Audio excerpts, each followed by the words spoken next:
प्यारे बच्चों, आज हम पढ़ रहे हैं अध्याय 7 पौधे एवं जंतुओं का संरक्षण। तो इस लेसन में हम पढ़ेंगे कि पौधे और जंतुओं का संरक्षण कैसे किया जाए। यहाँ प्रश्न यह है कि हमें इनके संरक्षण की आवश्यकता क्यों है। इसकी मूल वजह है वन का काटे जाना। आपने पढ़ा होगा, पिछली कक्षाओं में जाना होगा कि वन धीरे धीरे समाप्त हो रहे हैं। वन समाप्त होने की वजह से हमारे पौधे और जंतुओं पर संकट आ गया है। इसी बारे में हम इस लेसन में पढ़ेंगे। तो वनोन्मूलन क्या है? वनोन्मूलन का अर्थ है वन को समाप्त करने पर प्राप्त भूमि का अन्य कार्यों में उपयोग करना। तो वन को हटा देना, वन को समाप्त कर देना वनोन्मूलन कहलाता है।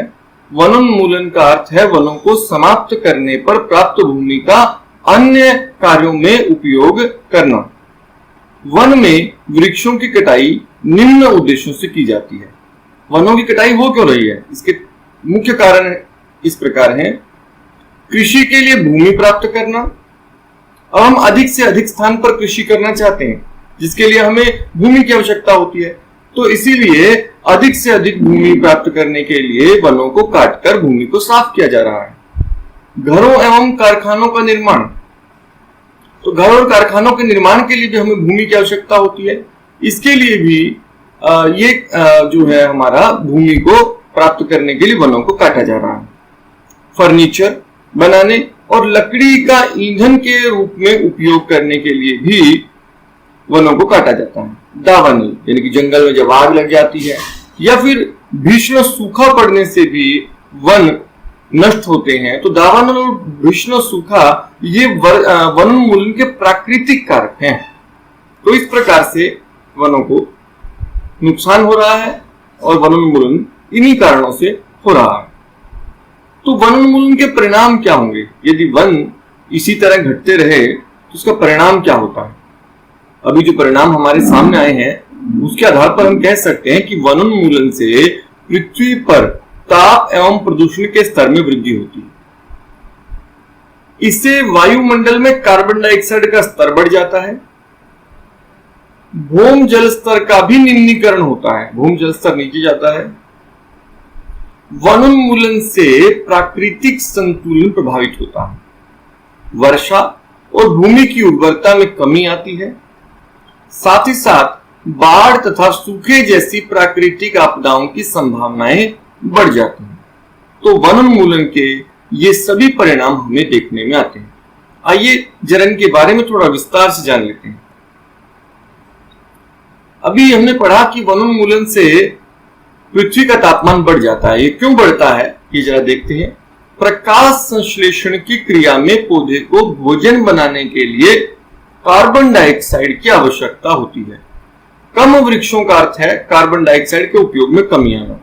अब अगर वृक्ष कम होंगे तो वायुमंडल से कार्बन डाइऑक्साइड कौन लेगा? और यदि वायुमंडल से कार्बन डाइऑक्साइड लेने वाले पौधे नहीं होंगे तो वायुमंडल में इसकी मात्रा बढ़ जाती है, जिससे वायुमंडल में इसकी मात्रा बढ़ जाती है, क्योंकि कार्बन डाइऑक्साइड पृथ्वी द्वारा उत्सर्जित ऊष्मीय विकिरणों का प्रग्रहण कर लेती है। यानी कार्बन डाइऑक्साइड जो है वो पृथ्वी पर जो ऊष्मीय किरणें आती है उनको सोख लेती है। अतः इसकी मात्रा में वृद्धि के परिणाम स्वरूप विश्व उष्मन होता है। तो विश्व गर्म हो रहा है। इसके कारण पृथ्वी के ताप में वृद्धि के जल चक्र का संतुलन बिगड़ता है और वर्षा दर में कमी आती है, जिसके कारण सूखा पड़ता है। तो ये सभी हमें समस्याएं देखने में आती है, जबकि पौधों की संख्या घटने लगती है। भूमि पर वृक्षों की कमी होने से मृदा अपरदन अधिक होता है। अब मिट्टी को पकड़ कर रखते हैं पौधे। यदि पौधे नहीं होंगे तो क्या होगा कि मृदा की ऊपरी परत हटाने से नीचे की कठोर चट्टानें दिखाई देने लगती हैं। इससे मृदा में ह्यूमस की कमी आती है और इसकी उर्वरता भी अपेक्षाकृत कम होती है। धीरे धीरे उर्वर भूमि मरुस्थल में परिवर्तित हो जाती है। इसे मरुस्थलीकरण कहते हैं। तो मृदा अपरदन से ऊपर की जो मिट्टी की उपजाऊ परत है वो बह जाएगी पानी के साथ, जिससे नीचे मरुस्थली स्थिति हो जाएगी, मरुस्थल बन जाएगा। वनोन्मूलन से मिट्टी की जल धारण क्षमता, यानी कि मिट्टी कितनी देर तक जल को थाम कर रख सकती है, वो क्षमता, और भूमि की ऊपरी सतह से जल के नीचे की ओर अंतःस्रवण पर भी विपरीत प्रभाव पड़ता है, जिसके परिणाम स्वरूप बाढ़ आती है।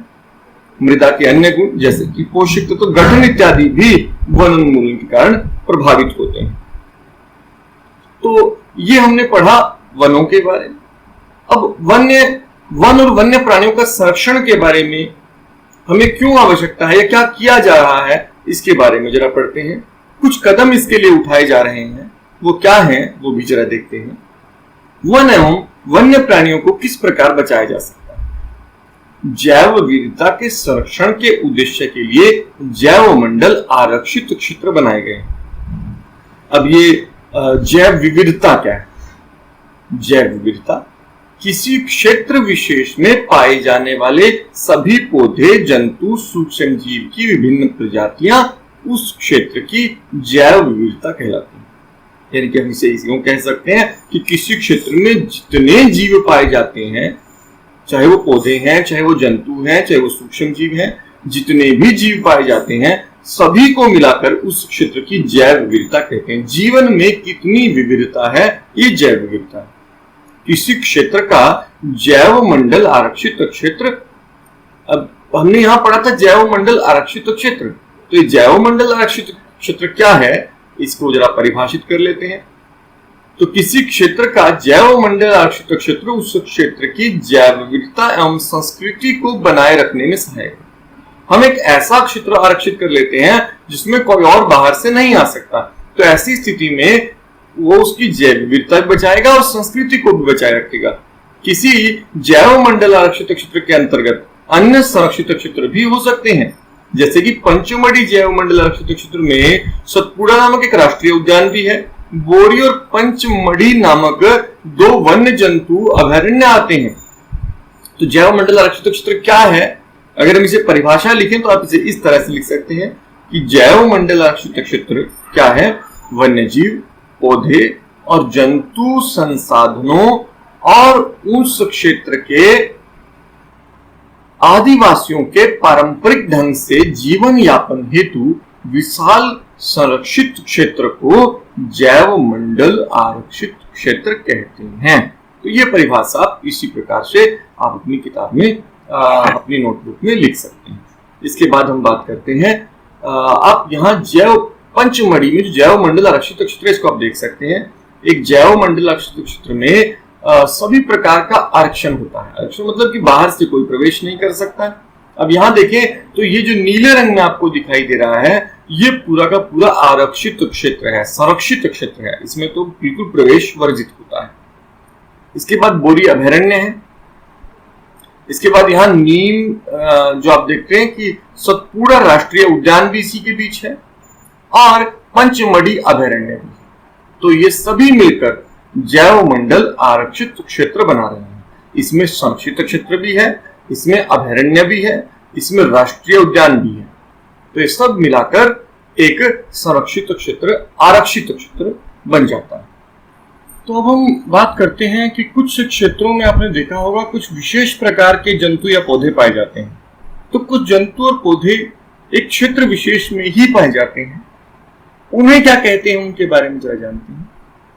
तो ऐसी वनस्पति को हम कहते हैं वनस्पति जात। किसी क्षेत्र विशेष में पाए जाने वाले पेड़ पौधे उस क्षेत्र के वनस्पति जात कहलाते हैं। जबकि प्राणी जात किसे कहते हैं, किसी क्षेत्र में विशेष में पाए जाने वाले जंतु प्राणी जात कहलाते हैं। शाल, सागौन, आम, जामुन, सिल्वर फर्न, अर्जुन इत्यादि पंचमढ़ी जैव मंडल आरक्षित क्षेत्र के वनस्पति जात हैं। जबकि चिंकारा, नीलगाय, बार्किंग हिरण, चीतल, तेंदुआ, जंगली कुत्ता, भेड़िया इत्यादि पंचमढ़ी जैव मंडल आरक्षित क्षेत्र के प्राणी जात। तो यहां से आप इन्हें नोट कर सकते हैं।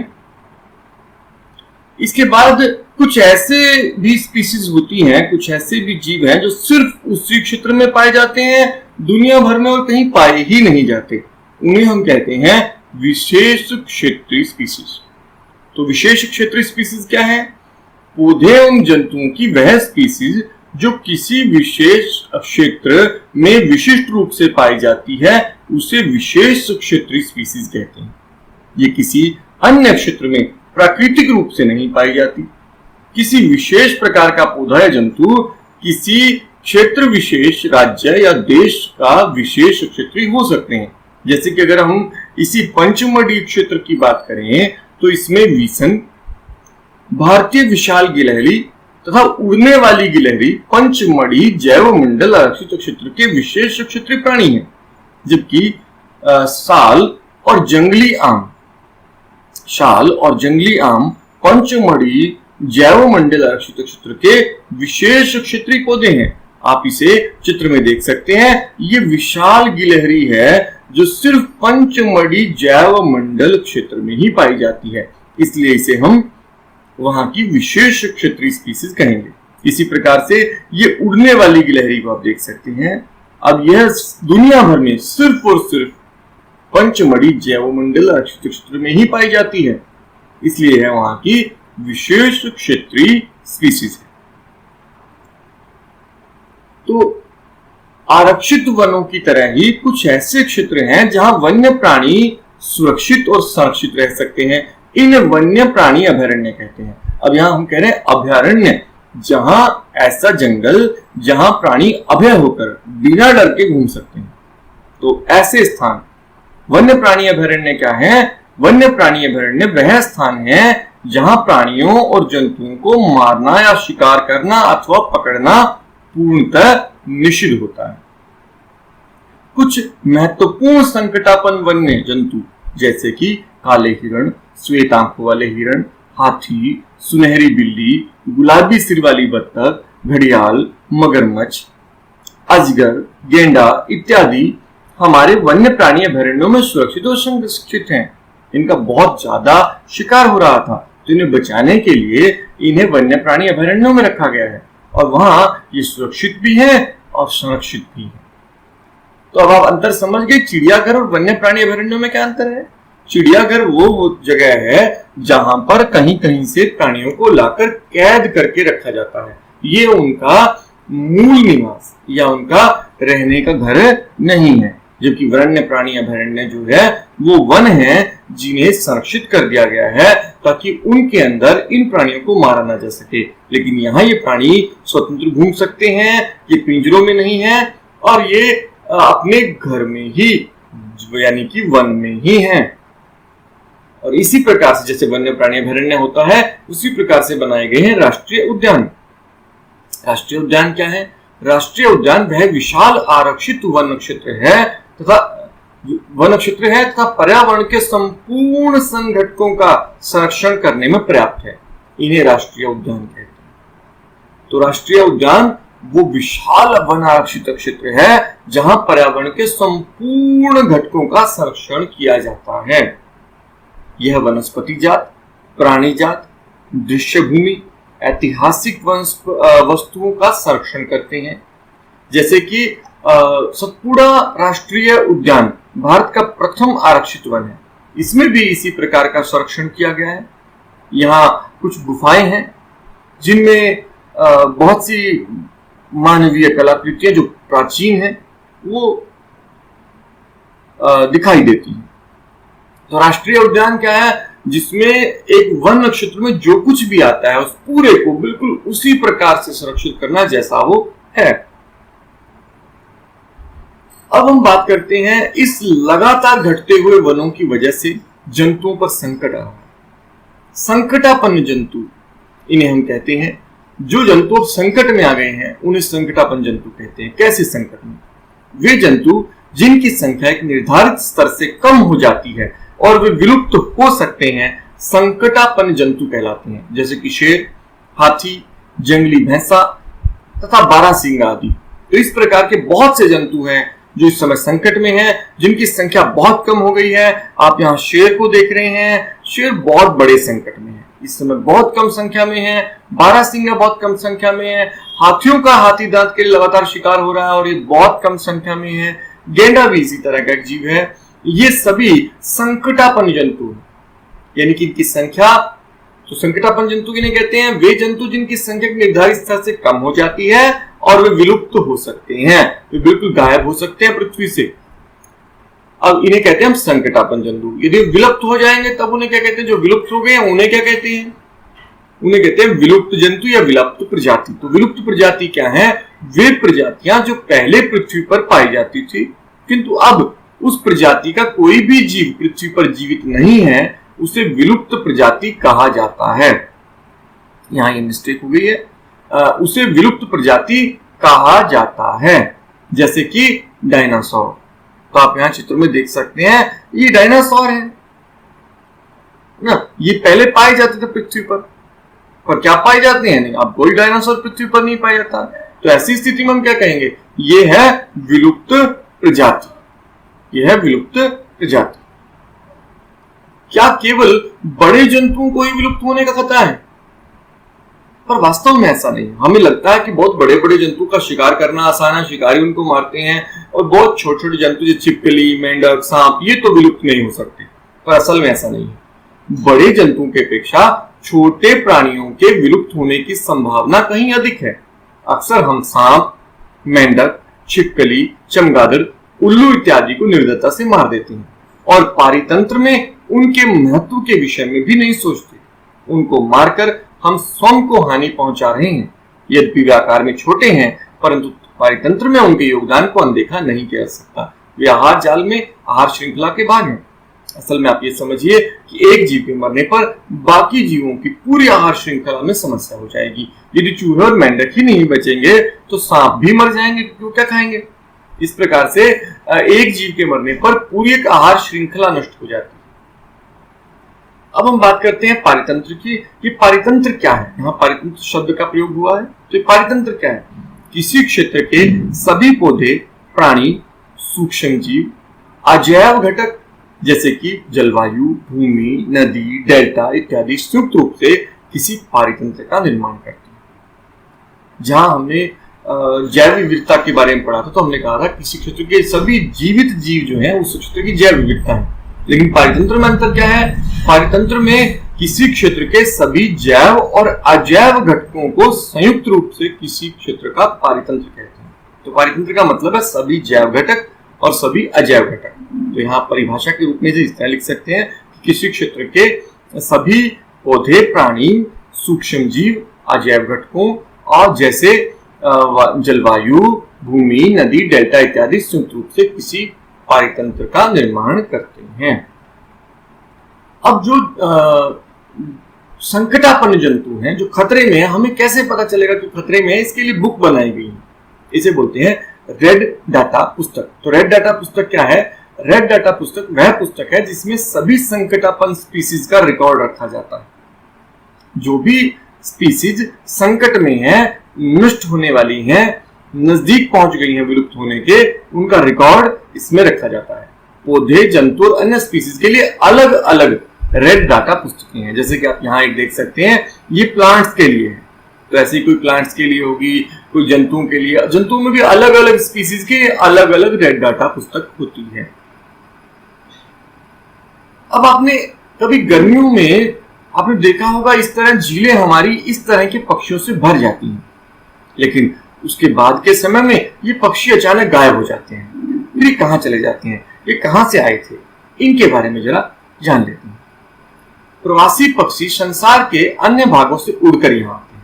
तो हमारे यहाँ ये प्रवासी पक्षी कहाँ से आए थे? उड़कर आए थे। हम इन्हें प्रवासी पक्षी क्यों कहते हैं? प्रवासी पक्षी क्योंकि ये बाहर से आए हैं। बाहर से कहाँ से? बहुत दूर से, ऐसे देशों से जहां का वातावरण जो है, पर्यावरण जो है, उस समय रहने लायक नहीं है, तो ये हमारे यहाँ आ जाते हैं। जलवायु में परिवर्तन के कारण प्रवासी पक्षी प्रत्येक वर्ष सुदूर क्षेत्रों से एक निश्चित स्थान पर उड़कर आते हैं। वह यहाँ अंडे देने के लिए आते हैं, क्योंकि उनके मूल आवास पर बहुत अधिक शीत के कारण, बहुत ज्यादा ठंड होने के कारण वह उस स्थान पर उस समय जीवन यापन हेतु अनुकूल नहीं होता। तो उनका अपना जो मूल स्थान है वहां इतनी ज्यादा ठंड हो जाती है कि वहां वो नहीं रह सकते, तो उड़कर हमारे यहाँ चले जाते हैं। और फिर जब उनका मौसम ठीक हो जाता है तो यहाँ से उड़कर वापस वो चले जाते हैं। तो ऐसे पक्षी जो उड़कर सुदूर क्षेत्रों तक लंबी यात्रा करते हैं उन्हें हम प्रवासी पक्षी कहते हैं। तो प्रवास क्या है? प्रवास वह परिघटना है जिसमें किसी स्पीसीज का अपने आवास से किसी अन्य आवास में एक हर वर्ष की विशेष अवधि में विशेषकर प्रजनन हेतु चलन होता है, तो उसे हम कहते हैं प्रवास। तो अगर पक्षी ऐसा करते हैं तो प्रवासी पक्षी। बहुत से जीव जंतु भी ऐसा करते हैं। पक्षियों को तो हमें आसानी से दिखाई दे जाता है, लेकिन और बहुत से जीव जंतु भी जंगल बड़े वन क्षेत्र के एक हिस्से से दूसरे हिस्से में चले जाते हैं अलग अलग समयों में, तो वो भी प्रवास है। अब हम वनोन्मूलन की बहुत सारी समस्याओं को इस लेसन में पढ़ चुके हैं, पर क्या वनोन्मूलन का कोई स्थायी हल है? वनोन्मूलन का उत्तर है वृक्षारोपण।